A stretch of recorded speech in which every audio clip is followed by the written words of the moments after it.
Alors, le rendez-vous d'aujourd'hui, c'était un petit déjeuner de presse entre le secteur privé sénégalais, représenté par toutes les organisations du secteur privé, mais également en présence de l'ACPEX et l'APIX.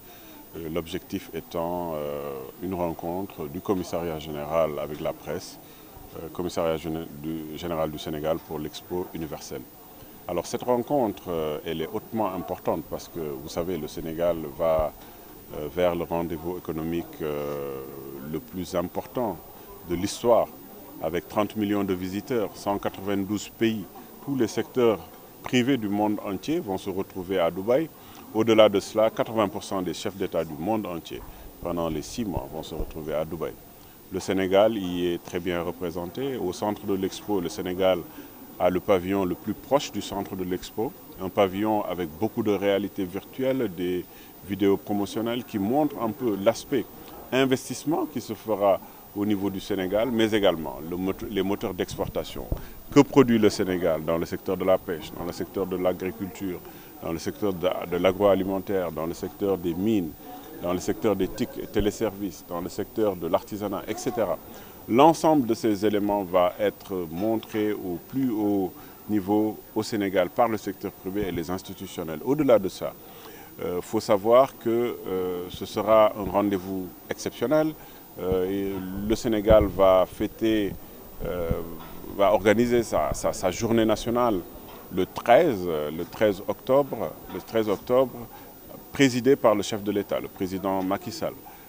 Lors de cette journée nationale, il y aura beaucoup d'événements, des événements dans beaucoup de secteurs d'activité et surtout le Country Business Briefing, où le Sénégal, le secteur privé sénégalais va rencontrer le secteur privé étranger venant des 192 pays pour discuter d'investissement, pour discuter d'opportunités commerciales. Le lendemain également, le 14, il y aura une rencontre de 800 hommes d'affaires entre hommes d'affaires sénégalais et hommes d'affaires étrangers pour trouver des opportunités d'affaires. Et cet objectif global, c'est que tous les mois, on puisse avoir une augmentation de chiffre d'affaires de toutes les entreprises qui seront là-bas et ce qui va impacter aujourd'hui sur l'emploi avec naturellement augmentation de chiffres suppose augmentation des possibilités d'investissement. Augmentation des investissements suppose surtout emploi. Et ça, c'est des éléments importants qui vont permettre de lutter contre le chômage, qui vont permettre aux entreprises de faire des investissements structurants.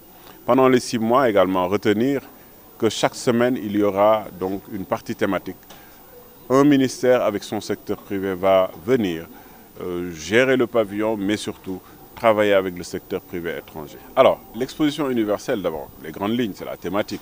Ce sera à Dubaï, aux Émirats, connecter les esprits, créer le futur, les sous-thèmes, mobilité, opportunité, durabilité. Le Sénégal va montrer ce qu'il y a de mieux en termes de mobilité, en termes d'opportunité, en termes de durabilité. 30 à 35 millions de visiteurs, 192 pays participants. Sur ces 30 à 35 millions de visiteurs, vous aurez 70% d'étrangers. Donc le monde entier va être à Dubaï. Dubaï sera le centre du monde. Ce sera l'espace qui va permettre aux uns et aux autres de pouvoir gérer des affaires, de pouvoir avoir des opportunités d'affaires et de pouvoir naturellement augmenter leur chiffre d'affaires. Et ça, c'est un encadrement qui se fera par l'Agence sénégalaise de promotion des exportations, l'ACPEX, mais également le commissariat général à l'Expo, et avec un comité de pilotage dirigé par le ministre. 2020 il y a eu un choc au niveau global de l'économie.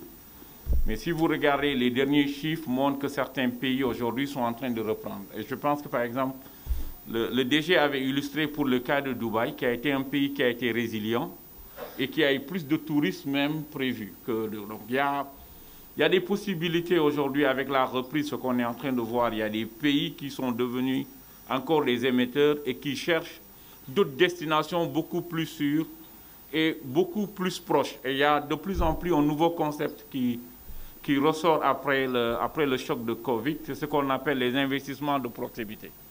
Et aujourd'hui, le Sénégal se positionne comme un investissement de proximité pour un certain nombre de pays, un certain nombre de marchés.